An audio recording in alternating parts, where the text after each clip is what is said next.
Hello friends, welcome to Techy Fin. तो इस video में हम ये डिस्कस करेंगे कि पब्लिक सेक्टर बैंक्स यानी कि सरकारी बैंकों की हालत ख़राब क्यों रहती है ज़्यादातर, और जबकि जो प्राइवेट सेक्टर बैंक्स होते हैं उनमें ज़्यादातर ऐसे बैंक मिलेंगे जो कि तरक्की पे रहते हैं, जिनकी हालत एकदम सही रहती है। तो आखिर ऐसा क्यों है, इसके पीछे क्या रीज़न्स है, आइए इसको हम समझते हैं। तो आप लोगों को तो ये क्लियर होगा कि पब्लिक सेक्टर बैंक्स यानी कि सरकारी बैंकों में आपको ज़्यादातर ऐसे ही बैंक मिलेंगे जिनकी हालत सही नहीं होती है, और प्राइवेट सेक्टर बैंक्स में आपको ज़्यादातर ऐसे ही बैंक मिलेंगे जिनकी हालत अच्छी होती है। बस कुछ ही ऐसे बैंक होते हैं जिनकी हालत सही नहीं होती है। तो ये उल्टा क्यों रहता है, सरकारी बैंक क्यों नहीं तरक्की करते हैं प्राइवेट बैंकों की तरह से, जबकि प्राइवेट बैंकों के चार्जेस ज़्यादा होते हैं, जो सर्विस चार्जेस होते हैं वो प्राइवेट बैंक ज़्यादा लेते हैं, और जो सरकारी बैंक होते हैं उनके सर्विस चार्ज कम होते हैं कंपेरेटिवली। फिर भी बैंक्स जो है ज़्यादातर फ़ायदे में प्राइवेट सेक्टर बैंक्स ही रहते हैं। आखिर ऐसा क्यों है?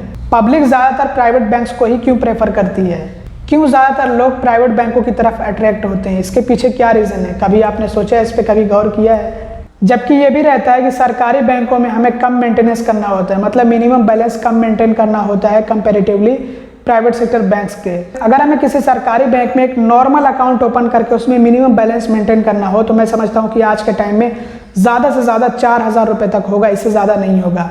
और वहीं पे अगर हम प्राइवेट सेक्टर बैंक्स को देखें तो उनमें तो 10,000 से शुरू होता है। ज़्यादातर बैंक्स जो है 10,000 रुपये लेते हैं, और कुछ बैंक तो 10,000 वाला अकाउंट ही नहीं ओपन करते हैं, वो सीधे 25,000 वाला या फिर जो है 1,00,000 रुपये मांगते हैं। तो ऐसा भी होता है, लेकिन फिर भी पब्लिक प्रेफर करती है प्राइवेट बैंक्स को ही। जिनके पास ज़्यादा पैसे नहीं होते हैं, सिर्फ वही मजबूरी में पब्लिक सेक्टर बैंक की तरफ जाते हैं, मजबूरी में जाते हैं, नहीं तो अगर उनके पास भी पैसे हों तो वो सीधे जो है प्राइवेट बैंक्स की तरफ ही जाएँ। तो मुझे लगता है कि इसके पीछे 3 वजह हो सकती हैं। अब पता नहीं इसके पीछे और क्या क्या वजह हैं, लेकिन जहाँ तक मैं समझ पा रहा हूँ कि इसके पीछे 3 वजह हो सकती है। आप भी कमेंट करके बताइएगा कि आपकी नज़र में ऐसी कौन कौन सी वजह हैं जिनके चलते सरकारी बैंक पिछड़ते जा रहे हैं प्राइवेट सेक्टर बैंक से। तो सबसे पहली वजह हो सकती है क्रिएटिविटी और इनोवेशन की कमी, मतलब कि सरकारी बैंक कुछ ऐसा नया नहीं लेकर आते हैं जैसा कि प्राइवेट बैंक्स लेकर आते हैं। एग्जाम्पल के तौर पर वीडियो केवाईसी, आप खुद सोचिए कि वीडियो केवाईसी सबसे पहले कौन सा बैंक लेकर आया था, सोच करके बताइएगा कमेंट में। और ये तो मैंने सिर्फ एक एग्जाम्पल दिया है वीडियो केवाईसी का। अब ऐसा नहीं है कि वीडियो केवाईसी की फैसिलिटी सिर्फ प्राइवेट सेक्टर बैंक ही प्रोवाइड करते हैं, सरकारी बैंक भी करते हैं, लेकिन उनके बारे में हम आगे डिस्कस करने वाले हैं। और आपने भी एक्सपीरियंस किया होगा कि वीडियो केवाईसी की फैसिलिटी किस बैंक की अच्छी होती है, सरकारी बैंकों की या फिर प्राइवेट बैंकों की। इसके अलावा भी मेरे पास काफ़ी सारे एग्जांपल्स हैं, जैसे कि ई-केवाईसी बेस्ड या फिर आपका ये आधार OTP बेस्ड अकाउंट थे, ये भी सबसे पहले प्राइवेट बैंक्स ही लेकर आए थे। तो आप इसके बारे में भी सोचकर बताइएगा कि कौन सा वो बैंक था जिसने सबसे पहले आधार OTP बेस्ड अकाउंट ओपनिंग की फैसिलिटी दी थी कि हम अपने आधार OTP के ज़रिए घर बैठे ही अपना सेविंग्स अकाउंट ओपन कर सकते हैं। ये वाली फैसिलिटी किस बैंक ने सबसे पहले दी थी? और साथ ही साथ बायोमेट्रिक केवाईसी की भी फैसिलिटी कि बाद में आप उस अकाउंट को फुल केवाईसी अकाउंट में कन्वर्ट कर सकते हैं बायोमेट्रिक केवाईसी करा करके। और डोर स्टेप केवाईसी फैसिलिटी कि आपको ब्रांच जाने की ज़रूरत नहीं है, बैंक रिप्रेजेंटेटिव खुद आपके एड्रेस पर आ करके फुल केवाईसी करके जाएंगे। ये सारी फैसिलिटीज़ आपको किस बैंक से सबसे पहले मिलना शुरू हुई थी, प्राइवेट बैंक से या फिर सरकारी बैंक से? इसका जवाब आप ज़रूर दीजिएगा। इसके अलावा भी है, जैसे कि ऑनलाइन क्रेडिट कार्ड अप्लाई करने का जो सिस्टम आपको मिलता है वो किसका अच्छा होता है, प्राइवेट बैंकों का या फिर सरकारी बैंकों का? बस कुछ ही आपको ऐसे सरकारी बैंक मिलेंगे जिनमें आपको ये वाला सिस्टम, ये वाली फैसिलिटी अच्छी मिलती है, नहीं तो बाकी तो सारे का सारा श्रेय जाता है प्राइवेट बैंकों को कि प्राइवेट बैंक्स जो है इसमें बाजी मार ले जाते हैं, बहुत अच्छी इसमें जो वो सर्विसेज प्रोवाइड करते हैं। और अभी तक तो बहुत सारे ऐसे सरकारी बैंक हैं जिनमें आपको ऑनलाइन क्रेडिट कार्ड अप्लाई करने का ऑप्शन ही नहीं मिलता है, और अगर मिलता भी है तो उनका सिस्टम अच्छे से काम नहीं कर पाता है, बस प्रोसेस पे प्रोसेस और जो है लोडिंग पे लोडिंग होती रहती है। और खुद बैंक वालों को भी नहीं पता होता है कि आगे बैंक कौन कौन सी फैसिलिटीज़ दे रहा है, कौन कौन से नए प्रोडक्ट्स लॉन्च कर रहा है। तो ये सरकारी बैंकों के जो कस्टमर केयर रिप्रेजेंटेटिव होते हैं वो भी नहीं जान पाते हैं, समझ नहीं पाते हैं। तो खैर इससे तो कोई इनकार नहीं कर सकता है कि जो इनोवेशन है, मतलब जो नई नई टेक्नोलॉजी के ज़रिए बैंकिंग को आसान करने का काम किया जा रहा है, ये ज़्यादातर प्राइवेट बैंक्स ही कर रहे हैं। सरकारी बैंक इसमें पीछे हैं, बहुत ज़्यादा पीछे हैं, इससे तो खैर कोई इनकार नहीं कर सकता है। इसके अलावा दूसरा रीज़न हो सकता है पुअर इंफ्रास्ट्रक्चर, जो कि आप भी महसूस कर सकते हैं। मैं यहाँ पे इंफ्रास्ट्रक्चर, फिजिकल इंफ्रास्ट्रक्चर की बात नहीं कर रहा हूँ, उसमें तो खैर पीछे है ही, क्योंकि आप लोगों ने भी काफ़ी सारे सरकारी बैंकों की ब्रांचेस देखी होंगी तो जहाँ पे आपको इंफ्रास्ट्रक्चर की कमी महसूस हुई होगी। लेकिन मैं इसके बारे में बात नहीं कर रहा हूँ, हमें इस वाले इंफ्रास्ट्रक्चर से कोई लेना देना नहीं है। बैंक कैसी भी जगह हो उससे हमें कोई मतलब नहीं होना चाहिए है, बस हमें सर्विसेज से मतलब होना चाहिए है कि जब हम ब्रांच विजिट करें तो हम जिस काम के लिए ब्रांच विजिट कर रहे हैं वो हमारा काम पूरा हो जाए और बैंक आसानी से उस काम को पूरा कर दे, बस यही चाहिए है। हम वहाँ पर जा कर के इंफ्रास्ट्रक्चर नहीं देखेंगे, वहाँ पे बैंक की खूबसूरती बनावट नहीं देखेंगे, हमें सिर्फ सर्विसेज से मतलब होना चाहिए है। लेकिन सर्विसेज तो आपको पता ही है कि कैसे मिलती है सरकारी बैंकों में। आप जाते हैं तो कितने आपको धक्के खाने पड़ते हैं, जगह जगह भटकना पड़ता है, उसमें कितना आपका टाइम जाता है। तो इसके लिए तो आपसे कहा जाता है कि हमारा सर्वर डाउन है या फिर जो है हमारे पास जो है बहुत ज़्यादा काम है, वर्कलोड हमारा बहुत ज़्यादा है, इतने सारे लोग हैं, हम कैसे काम कर पाएंगे। तो अगर इंफ्रास्ट्रक्चर अच्छा होता तो इतना ज़्यादा वर्कलोड नहीं होता। ये बार बार सर्वर का इशू क्यों आता रहता है, बार बार वेबसाइट स्लो क्यों रहती है, कभी कभी तो वेबसाइट ओपन ही नहीं होती है। आप खुद भी एक्सपीरियंस किए होंगे कि मोबाइल बैंकिंग, नेट बैंकिंग ये कितना स्लो काम करता है। बस कुछ ही ऐसे पब्लिक सेक्टर बैंक से सरकारी बैंक हैं कि जिनकी ये वाली सर्विसेज जो ऑनलाइन बैंकिंग की सर्विसेज है ये अच्छी रहती हैं। तो वो बैंक्स तो खैर ऐसे बैंक्स में आते हैं जो तरक्की पे हैं, जो कि कम्पीट कर सकते हैं किसी तरह से प्राइवेट बैंक से। लेकिन ज़्यादातर सरकारी बैंक में आपको यही देखने को मिलेगा कि इनका सर्वर डाउन रहता है। आप वेबसाइट लोड करेंगे, मतलब ओपन करने की कोशिश करेंगे तो लोड होती रहेगी, ओपन नहीं होगी। नेट बैंकिंग में लॉगिन करने की कोशिश करेंगे तो वो नहीं हो पाएगा। मोबाइल बैंकिंग का सर्वर कभी कभी को डाउन, तो ये सारी दिक्कतें आती रहती हैं। तो ये इंफ्रास्ट्रक्चर की कमी है। और ये जो मैं बात कर रहा हूँ इंफ्रास्ट्रक्चर की, ये मैं बात कर रहा हूँ जो ऑनलाइन सर्विसेज देते हैं, यही सिर्फ जो सही कर देना तो ब्रांचेस में भी भीड़ नहीं होगी, खुद कस्टमर्स जो है ऑनलाइन ही सारे काम अपने कर लेंगे। तो इस तरह से ब्रांच में भी भीड़ कम हो जाएगी और वर्कलोड भी कम हो जाएगा और इससे जो है खुद सरकार का भी खर्चा बचेगा। तो ये प्राइवेट बैंक समझते हैं कि अगर हमें वर्कलोड को कम करना है, अगर हमें जो है ब्रांचेस से भीड़ को कम करना है तो हम ऑनलाइन जो सर्विसेज है उनको बेहतर से बेहतर बनाएं, अच्छा से अच्छा एक्सपीरियंस दें यूज़र्स को, जिससे कि लोग फिर ब्रांच में कम विजिट करेंगे। कुछ ही ऐसे काम होंगे जिनके लिए विजिट करना पड़ जाए, अदरवाइज तो ज़्यादातर काम वो खुद से ऑनलाइन कर लेंगे।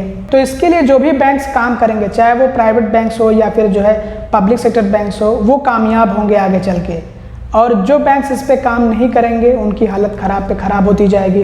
तो आप लोग भी खुद देखते होंगे कि प्राइवेट बैंक्स की जो वेबसाइट्स होती हैं वो कितना स्मूथली काम करती है। हालांकि प्रॉब्लम्स उनमें भी आती हैं लेकिन वो फिक्स करते रहते हैं टाइम टू टाइम।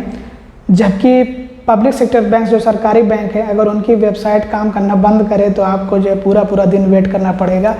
तो ये दिक्कतें होती हैं, तो इसमें सुधार होना चाहिए है।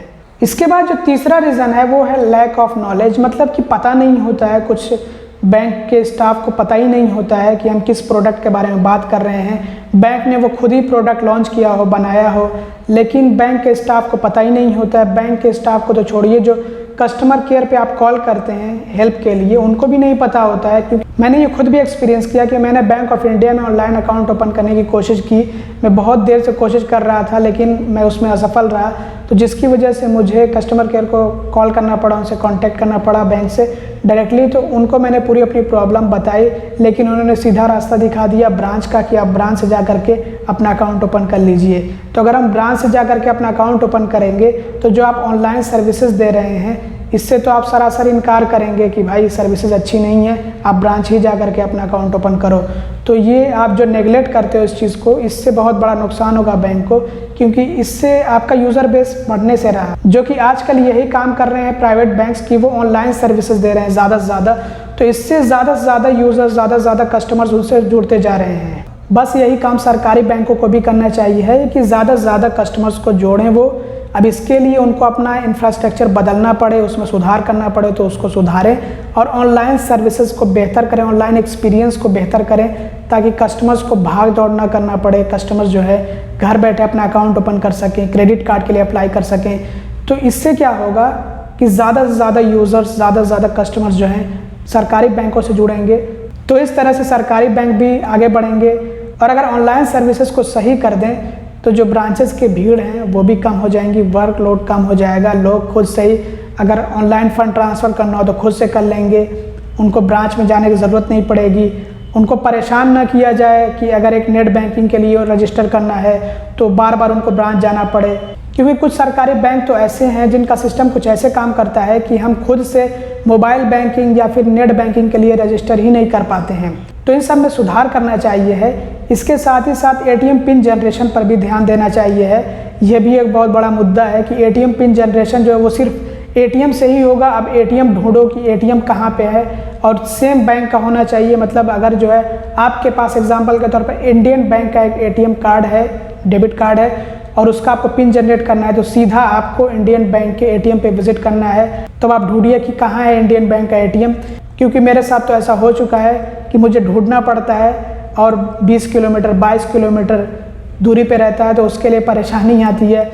तो इन सब में अगर सुधार हो जाएगा, जैसे कि पिन जनरेशन IVR के ज़रिए भी अगर हो जाए तो कितना अच्छा होगा कि हम घर बैठे ही जो है पिन जनरेट कर लें और net banking, mobile banking in सबको रजिस्टर कर सकें और इनका जो है इस्तेमाल कर सकें। इससे हम जो फंड ट्रांसफ़र कर सकें, पैसे वगैरह भेज सकें, या फिर जो दूसरे काम होते हैं ऑनलाइन बैंकिंग, नेट बैंकिंग से, वो सारे काम कर सकें। तो हमें ब्रांच जाने की ज़रूरत नहीं पड़ेगी। कुछ लोग तो जो है निराश होकर के net banking, mobile banking register ही नहीं करते हैं, परेशान हो जाते हैं। तो फिर बाद में जब उनको जो है फ़ंड ट्रांसफ़र करना होता है तो उसके लिए ब्रांच जाते हैं। तो इस तरह के कामों के लिए हमें ब्रांच ना जाना पड़े। सरकारी बैंकों को इसमें कुछ सुधार करना चाहिए, बदलाव लाना चाहिए है। अभी आप लोगों को मैं कुछ एग्जांपल्स देता हूं सरकारी बैंकों के, कि Punjab national bank online account opening की सर्विस लेकर आया, फैसिलिटी लेकर आया, जिसमें कि हमें वीडियो केवाईसी की भी फैसिलिटी मिल रही थी कि हम जो है अपना अकाउंट घर बैठे ही ऑनलाइन ओपन कर सकते हैं और वीडियो केवाईसी के ज़रिए, मतलब वीडियो कॉलिंग के ज़रिए हम अपने अकाउंट की फुल केवाईसी कर सकते हैं और वो अकाउंट जो है full KYC account, full fledged account माना जाएगा। तो काफ़ी सारे लोगों ने अकाउंट ओपन किया, लेकिन ज़्यादातर लोगों का वीडियो केवाईसी कंप्लीट नहीं हो पाया। उसमें से मैं भी एक हूँ, क्योंकि जब भी वीडियो केवाईसी करने बैठता था तो रिप्रेजेंटेटिव अवेलेबल नहीं होते थे, तो हो ही नहीं पाया। एरर आता था, अजीब अजीब तरह का एरर, आपके इंटरनेट की स्पीड कम है, जबकि हम जो है यहाँ पे वाईफाई का इस्तेमाल करें, इंटरनेट जो है हमारा फाइबर वाला ब्रॉडबैंड इंटरनेट हो, जो कि एक हाई स्पीड इंटरनेट माना जाता है, जिसपे सारे हम HD में वीडियोस स्ट्रीम करते हैं बिना बफरिंग के। उस पर भी जो वीडियो केवाईसी कंप्लीट नहीं हो पाया, और बाद में जब ये प्रॉब्लम फिक्स हुई तो उनके रिप्रेजेंटेटिव अवेलेबल नहीं है। तो ये सारी प्रॉब्लम्स आती हैं, जबकि प्राइवेट बैंक्स में ऐसा नहीं होता है। क्रेडिट कार्ड हमने उनका अप्लाई किया, वीडियो केवाईसी सेम डे में कंप्लीट, तुरंत ही वीडियो केवाईसी कंप्लीट।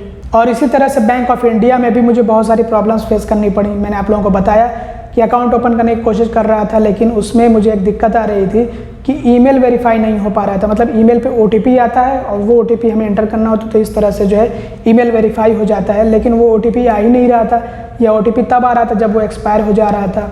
तो मुझे बहुत ज़्यादा परेशानी आई, उसमें भी मुझे कम से कम 1 दिन का टाइम लगा। लेकिन बाद में जब मैंने ये पूरा काम कंप्लीट कर लिया तो वीडियो केवाईसी अब नहीं हो पा रहा है। 3 दिन से वेट कर रहा हूँ मैं, किसी तरह से वीडियो केवाईसी कंप्लीट हो जाए, तो उसमें अब उनके रिप्रेजेंटेटिव अवेलेबल नहीं है। तो ये दिक्कत होती है। और ऐसी सर्विस अगर देंगे तो फ़ायदा क्या है आपको ऑनलाइन अकाउंट ओपनिंग की सर्विस देने का? क्या फ़ायदा? कोई मतलब ही नहीं बनता इसका। और जो लोग परेशान होते हैं तो उनमें से कुछ हमें सुना देते हैं कि पहले आप लोग ट्राई कर लिया करो वीडियो बनाने से पहले, जबकि हम लोग जो है किसी का प्रमोशन नहीं करते हैं। हम तो सिर्फ आप लोगों तक इन्फॉर्मेशन पहुंचाते हैं कि बैंक अभी ये सर्विस लेकर आया है, तो इसमें आपको ऐसी ऐसी सर्विसेज मिल रही हैं। बैंक ने जो जानकारी दी है वो हम आप तक पहुंचाते हैं। अब बैंक वहाँ पे अपनी सर्विसेज ख़राब दे, या फिर बैंक जो है अपनी सर्विसेज देने से मुकर जाए, वीडियो केवाईसी लेकर के आए और वीडियो केवाईसी कंप्लीट ना हो वहाँ पे, तो उसमें हमारा दोष नहीं है, उसमें हम कुछ नहीं कर सकते हैं। बैंक ने जो बताया कि हम वीडियो केवाईसी की फैसिलिटी देंगे वो हम आपको बता दें और बैंक बाद में जो है वीडियो केवाईसी कंप्लीट ना करे आपका, तो उसमें हमारा कैसे दोष हो सकता है? उसमें तो सरासर बैंक की गलती है। तो आप लोग बैंक को कंप्लेन करो या बैंक के खिलाफ कंप्लेन करो, लेकिन उसमें हम क्या कर सकते हैं? तो दोस्तों मुझे तो यही सारी वजहें लगती हैं। अब आपको क्या लगता है इसके बारे में कमेंट में ज़रूर बताइएगा। अगर आपको वीडियो पसंद है तो ज़रूर से लाइक करिएगा, चैनल को सब्सक्राइब ना किया हो तो सब्सक्राइब भी कर लीजिएगा और वीडियो को शेयर कर दीजिएगा। Thanks for watching, bye bye.